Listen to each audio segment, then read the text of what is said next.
Hello dear student, কেমন আছো? I hope প্রত্যেকে শুধু ভালো না, ভীষণ ভালো আছো। স্ক্রিনের ওপর একটা প্রশ্ন দেখা যাচ্ছে, তাই না? সো প্রশ্নটা কি সেটা আগে আমরা মন দিয়ে পড়বো, বুঝবো, তারপর অঙ্কটা করব। ওকে, কি বলেছে দেখো। কিছুদিন আগে সুনামিতে একটি টেলিগ্রাফ পোস্ট ভেঙে গিয়ে তার অগ্রভাগ গোড়া থেকে 21 মিটার দূরে ভূমি স্পর্শ করেছে। বেশ, অনুভূমিক রেখার সঙ্গে 30 ডিগ্রি কোণ উৎপন্ন করেছে। তো পোস্টটির কতটা লম্বা? সাপোজ মনে করো এই আমাদের পুরো পোস্ট ছিল। হ্যাঁ, ঠিক। তারপর ভূমি থেকে 21 মিটার দূরে, সাপোজ এখান থেকে এখান পর্যন্ত ভেঙে পড়লো। আর এই যে দূর, এই ডিস্টেন্সটা কতটা?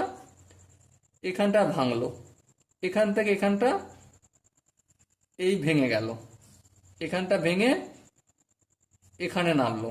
ওকে, তাহলে এটা যদি আমি এক্স বলি, তাহলে এটাকেও আমাকে এক্স বলতে হবে, কারণ এটা এই পোর্শনটাই তো ভেঙে পড়েছে এখানে, তাই না? হ্যাঁ, ঠিক তাই। তাহলে এখানটা কতটা বলেছে? ভূমি থেকে এই যে মাথার অগ্রভাগ, এখানটা ডিস্টেন্স হচ্ছে 21 মিটার। বেশ, তাহলে পোস্টটা কতটা লম্বা ছিল? দেখো, আমি পোস্টের লম্বা মানে এই এক্স, আর এই জায়গাটা আমি সাপোজ ওয়াই ধরছি। তাহলে ওয়াইটা আর এক্সটা যদি যোগ করে দিই তাহলেই আমি পেয়ে যাব।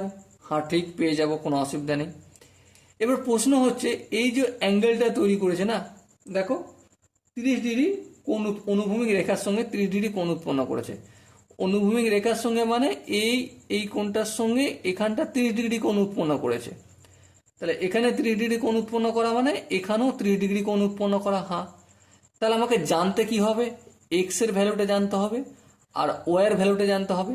জেনে গেলেই দুটোকে যোগ করে দিলেই এই এখান থেকে এখান পর্যন্ত মানটা জানতে পেরে যাবো, তাই না? তাহলে দেখো, এই কোণটার সাপেক্ষে লম্ব কোণটা এটা, ভূমি কোণটা এটা, অতিভুজ কোণটা এটা, এক্সটা।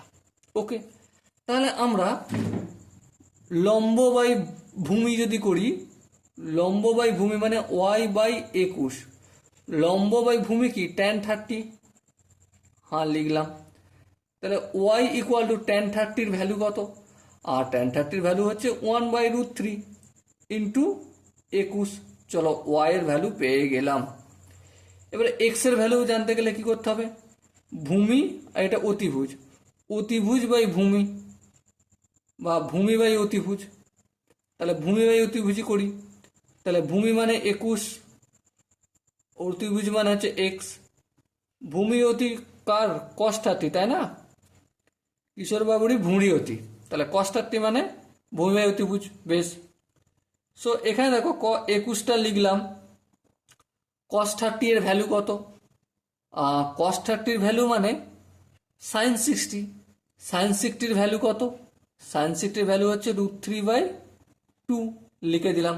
বেশ, তার মানে এদিকে যদি নিয়ে আসি, 21-এর সঙ্গে 2টা গুণ হবে আর √3টা ভাগ হবে, ইকুয়াল টু এক্স পাবো। বোঝাতে কি পারলাম? আই হোপ বুঝতে অল্প অল্প হলেও পেরেছো। চলো, এরপর পুরো ল্যাম্পপোস্টের দৈর্ঘ্য সমান কি? X plus Y. এক্স এর ভ্যালু কত?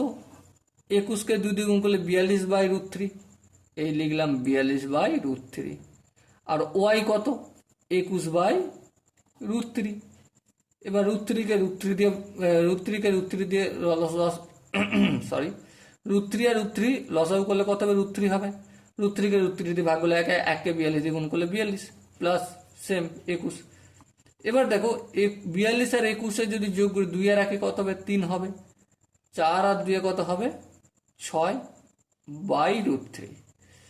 এবার দেখো, এবারে আমরা পারলেই পারি যে এই √3টাকে আমরা হটাবো।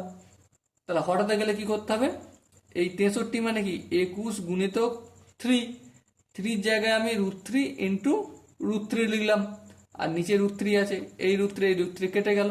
সো 21√3 মিটার না কি বলেছে দেখো? হ্যাঁ, মিটার বলেছে। তাহলে 21√3 টোটাল ল্যাম্পপোস্টার দূরত্ব। দেখো, এক্স প্লাস ওয়াই কেন করলাম? পুরো ল্যাম্পপোস্টটা এখান থেকে এখান পর্যন্ত মানে এক্স, আর এখানে ওয়াইটা দুটো যোগ করতে হবে, তাই না? সো দুটো যোগ করে আমি কি আনসার পেলাম? 21√3 metre. So dear student, I hope প্রতিটা স্টেপ বোঝা গেছে। যদি কোনো স্টেপ বইতে অসুবিধা থাকে, ডাউট থাকে, কনফিউশন থাকে, তার জন্য কি করতে হবে, কমেন্ট সেশনে জানাতে হবে। ওকে, সো ডিয়ার স্টুডেন্ট, দেখা হচ্ছে পরবর্তী সেশনে। ততক্ষণ পর্যন্ত ভালো থেকো, সুস্থ থেকো এবং জয় হিন্দ।